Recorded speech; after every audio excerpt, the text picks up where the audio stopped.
Jadi orang yang datang ke saya minta untuk kaya, untuk jaya, jadi untuk sugihnya minta sama saya. Kita interaksinya langsung bersetubuh sama jin atau jinnya masuk sama badan kita, jadi kita setubuh sama orang lain. Kalau untuk persetubuhan dengan makhluk gaib sebagai pesugihan, saya pernah punya pasangan seperti itu. Itu rasanya jauh berkali-kali lipat lebih enak daripada dengan manusia. Syaratnya harus berhubungan intim dengan pelaksana. Nanti tidur di atas uang itu bersetubuh. Praktik pesugihan sedang menjadi perbincangan luas. Oleh sebab banyak dikisahkan di sosial media. Semua meraba-raba karena orang yang melakukan ritual pesugihan akan sangat tertutup. Publik hanya bisa melihat lewat tanda-tanda kekayaannya yang mendadak berlimpah. Cuma sekedar cerita dari mulut ke mulut. Tapi benarkah pesugihan itu ada? Bagaimana dengan pesugihan yang mengharuskan pelakunya melakukan hubungan badan? Jangan dulu berlalu, masih akan banyak keganjilan terjadi di sini. Dan jangan lupa subscribe, like, share, dan komen agar tak ada yang terasa ganjil di sekitar Anda.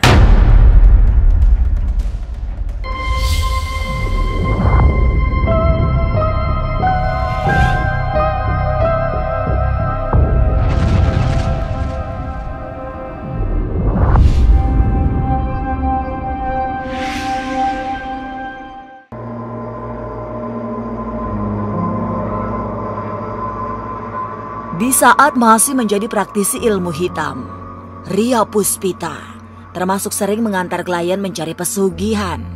Tapi fokusnya adalah pesugihan dengan metode kandang bubra. Inilah pesugihan yang mengharuskan mereka yang mencari pesugihan selalu merenovasi rumah dalam periode tertentu. Rumah tersebut tidak pernah ditempati, tapi terus-terusan direnovasi. Di ilmu hitam itu saya nggak pernah mau jadi pemain, saya maunya jadi pelatih. Jadi orang yang datang ke saya untuk gimana nyakitin orang, kayak santet teluh dan lain-lain. Dan bagaimana orang datang ke saya minta untuk kaya, untuk jaya, jadi untuk sugihnya minta sama saya gitu. Nanti saya alihin, kalau misalnya yang masih kelas ringan-ringan saya bantu, kalau tidak langsung ke abah atau guru saya gitu. Kalau kelas ringan masih di pesugihan itu ya ada apa ya, kalau saya masih di kandang bubra. Itu satu-satunya yang saya pegang karena tidak ada identik dengan tumbal. Tapi dia bangun rumah, nanti beberapa bulan kemudian ada renovasi lagi. Tapi itu untuk menggambarkan kalau kita masih butuh uang dari si jin ini. Jadi saya ada syarat di mana lo harus bangun rumah di satu tempat. Nanti di situ ritualnya itu yang bakalan ngeliat kalau misalnya itu rumah jangan boleh dipakai. Tapi itu ada renovasi terus, lagi renovasi terus. Per sekian bulan itu pasti direnovasi. Uangnya, ya uang gaib pasti.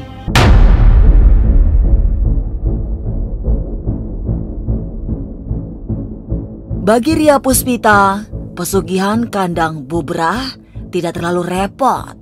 Ritualnya juga sederhana dengan proses yang cepat.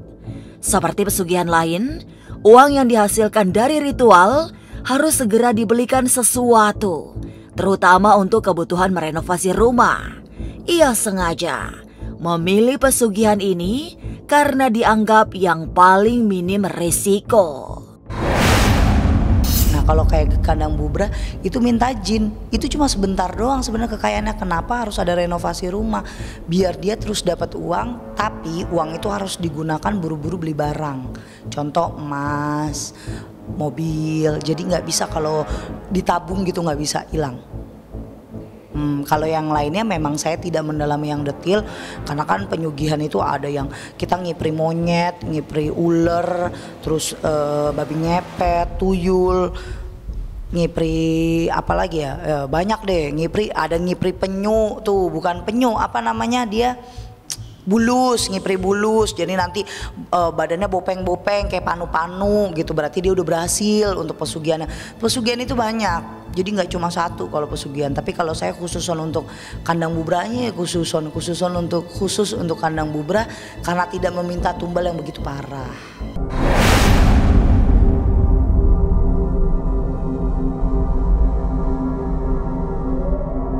Ria Puspita mengakui syarat pesugihan yang mengharuskan pelakunya bersetubuh termasuk yang populer. Ada 2 skema menurut Ria Puspita yang pernah menjadi praktisi pesugihan. Pertama, berhubungan badan langsung dengan jin, atau si jin meminjam raga pelaku pesugihan untuk berhubungan badan dengan orang lain. Kalau misalnya itu kan bersetubuh, berarti kan syarat yang dia lakuin itu harus memuaskan. Nah, memuaskannya ini bisa si jinnya ini kita interaksinya langsung bersetubuh sama jin, atau jinnya masuk sama badan kita, jadi kita setubuh sama orang lain. Memang ada begitu. Jangankan kita sugih.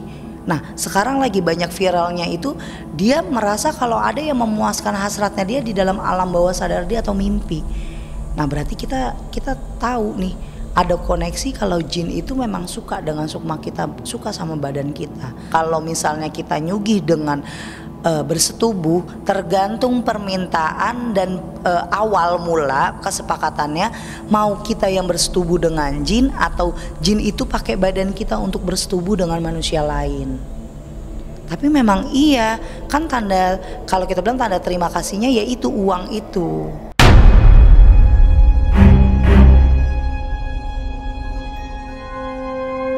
Praktik pesugihan memang terus terjadi. Masih sangat banyak orang yang ingin kaya lewat jalur sesat dengan bersekutu pada makhluk gaib. Lantas, seperti apa sesungguhnya suasana batin berhubungan badan dengan makhluk gaib yang menjadi salah satu syarat pesugihan? Benarkah Ki Atmo pernah memiliki pasangan gaib? Jangan kemana-mana, tetap subscribe, like, share, dan komen agar tak ada yang terasa ganjil di sekitar Anda.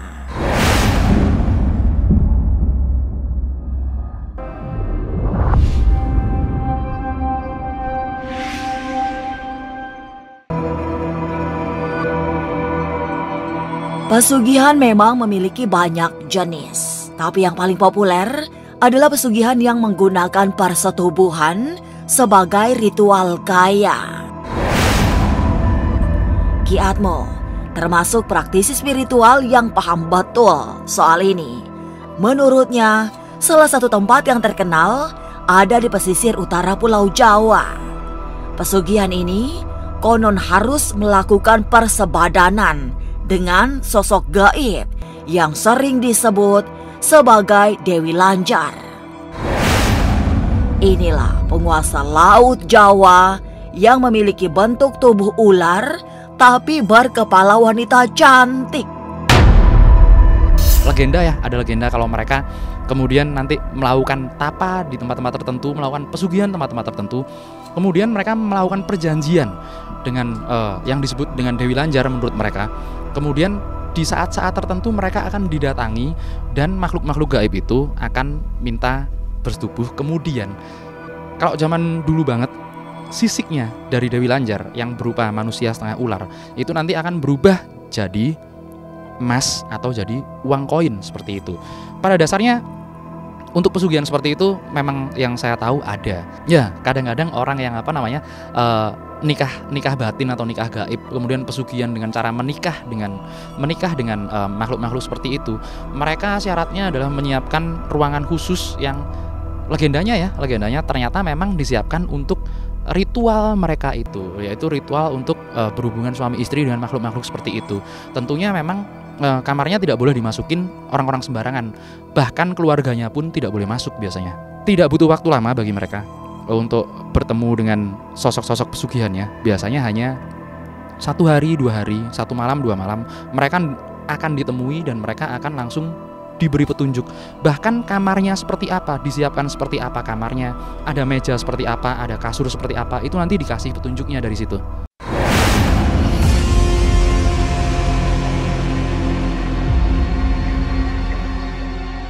Sebagai praktisi, Ki Atmo juga pernah memiliki pasangan gaib. Tapi ia segera hilangkan karena memiliki risiko tinggi. Secara jujur ia mengaku berhubungan badan dengan pasangan gaib memang jauh lebih bergairah. Tapi justru tubuh digerogoti oleh sesuatu yang tak terlihat. Biasanya, gejala paling umum adalah jarang makan dan jarang tidur, mengikuti pola hidup di alam gaib. Kalau untuk ini ya, kalau untuk persetubuhan dengan makhluk gaib sebagai pesugihan, itu saya perlu sedikit ceritakan ya, karena saya pernah punya pasangan seperti itu. Itu rasanya jauh berkali-kali lipat lebih enak daripada dengan manusia. Tapi itu nanti bakalan makan ke badan kita, bisa jadi badan kita tanpa disadari ya. Kita jadi nggak tidur, nggak makan. Kita terpengaruh hawanya mereka yang tidak butuh nasi, tidak butuh tidur seperti itu. Pada dasarnya memang sensasinya yang didapatkan sangat jauh berbeda dengan manusia biasa. Dan takutnya kalau kita kebablas ternyata kita meninggal dalam masih kondisi seperti itu, sukma kita, roh kita akan dibawa ke alamnya mereka, karena mereka memang punya alam sendiri.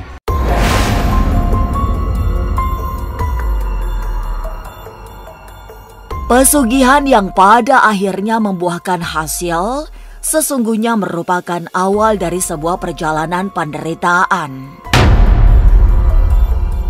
Sebab selalu ada tumbal yang harus disediakan untuk menjaga kekayaan tetap lestari. Tumbal utama untuk pesugihan yang berhubungan badan dengan makhluk gaib adalah keluarga dan anak-anaknya sendiri. Risiko kehilangan nyawa juga terjadi jika kamar ritual pesugihan yang disiapkan secara khusus di rumah dimasuki orang lain. Dulu sempat ada cerita dari orang yang pernah minta tolong sama saya. Dia melanggar sesuatu, yaitu ada orang yang masuk ke kamarnya yang disiapkan untuk nikah gaib, kawin gaib atau bersetubuh dengan makhluk gaib tersebut. Dalam waktu yang tidak lama, dalam jangka waktu sekitar 2-3 hari, hartanya habis. Kemudian keluarganya sakit semuanya. Karena setelah saya lihat secara mata batin saya, ternyata mereka benar-benar diserbu dari makhluk-makhluk seperti itu. Konsekuensinya sangat berat sekali, karena memang diserbu seperti itu karena kita yang melakukan perjanjian. Kitalah yang berjanji sama mereka. Jadi akhirnya nggak ada salahnya kalau mereka menyerbu kita, karena kita sudah berjanji sama mereka.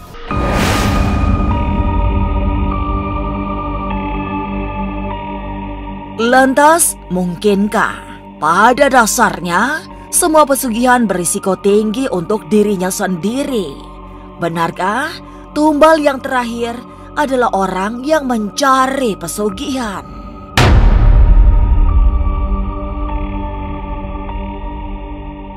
Jangan kemana-mana, tetap subscribe, like, share, dan komen agar tak ada yang terasa ganjil di sekitar Anda.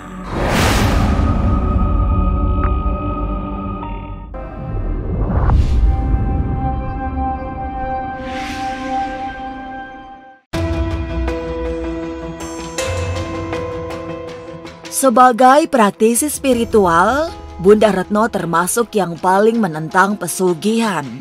Sebab tidak ada yang benar-benar berhasil menjadi sugih alias kaya raya. Ritual pesugihan lebih banyak tipu daya, sehingga banyak orang yang mengalami kerugian lahir batin. Dalam pengalamannya, Bunda Retno pernah mengantar seseorang mencari pesugihan. Tapi di akhir-akhir kisah, orang tersebut justru menyesal karena harus melakukan ritual-ritual ekstrim bersebadan dengan dukun pesugihan. Waktu itu Bunda kan mengantarkan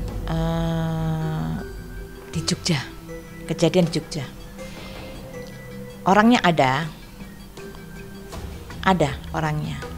Bunda mengantarkan. Nah, rumahnya ini dengan tempat pelaksanaan lumayan, tapi di pelosok, kayak seperti di kampung. Nah, pada waktu pelaksanaan ini dengan paranormalnya lah, dengan dukunnya ini, dengan orang pinternya ini, dia mengajak nih. Terus orang ini pakai sarung, dia hanya pakai sarung, duduk, diritualkan dia. Nah, kemudian dengan ritual itu dia diajak di suatu tempat, bukan di kamar, di pohon yang rindang, katanya di situ nanti ada kantil merah namanya. Tapi syaratnya harus berhubungan intim dengan pelaksana. Dengan seperti itu, anak ini lari ke saya, Bun, aku nggak mau kayak begitu.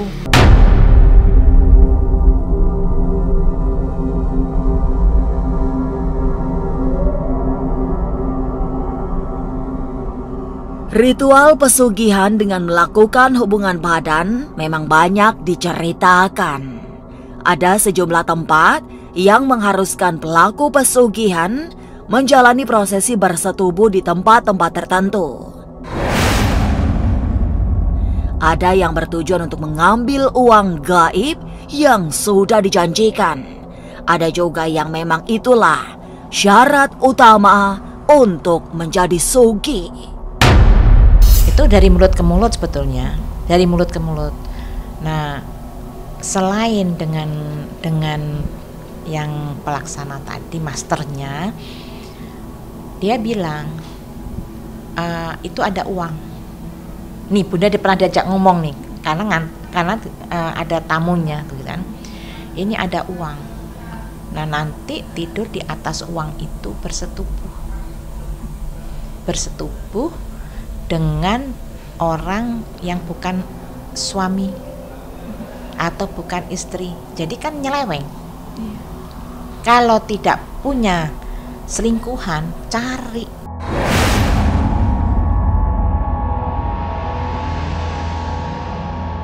Semua pesugihan memiliki risiko yang tidak ringan. Sekalipun disebut pesugihan tanpa tumbal, tetap saja membahayakan bagi hidup pelakunya.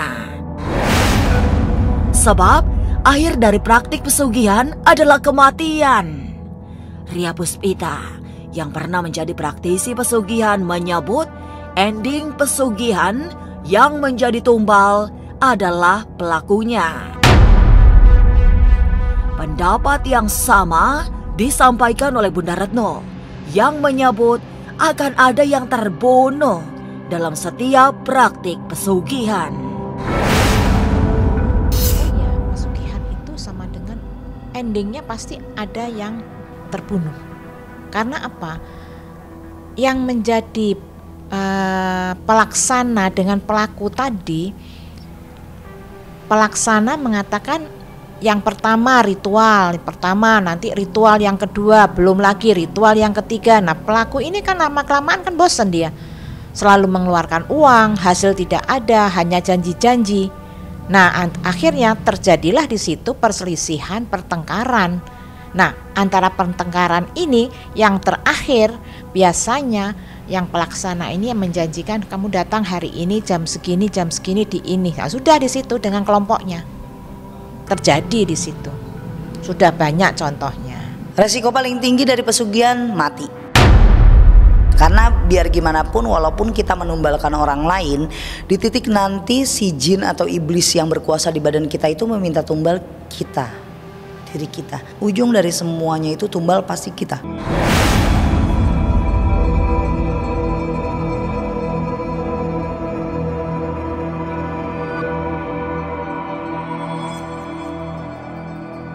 Pesugihan memang bukan sesuatu yang baru. Meski tidak mudah membuktikannya, namun ada dan dijalankan oleh orang-orang tertentu. Banyak risiko yang harus ditebus untuk menjadi sugih atau kaya raya. Kini, di era supra milenial, konsep pesugihan masih terus hidup dengan berbagai varian, lengkap sisi-sisi manipulasi yang terjadi, termasuk pesugihan palsu dan tipu-tipu. Maka, jangan pernah mencari pesugihan atau tak tertipu hidup yang serba manipulatif. Sampai jumpa pada episode selanjutnya dengan kisah-kisah ganjil setiap hari Senin, Kamis, dan Jumat pukul 5 sore. Tapi sebelumnya, jangan lupa subscribe, like, share, dan komen agar tak ada yang terasa ganjil di sekitar Anda.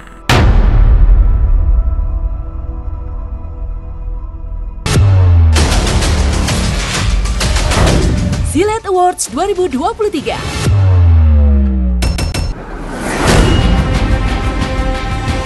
Ajang penghargaan bagi selebriti Indonesia yang dinanti-nanti. 12 kategori siap diperebutkan untuk menjadi yang tersilet. Terima kasih Silet. Terima kasih. Terima kasih untuk RCTI dan Silet. 1 dekade Silet Awards 2023 hanya di RCTI. Jangan lupa saksikan Silet Award Silet Awards 1 dekade hanya di RCTI.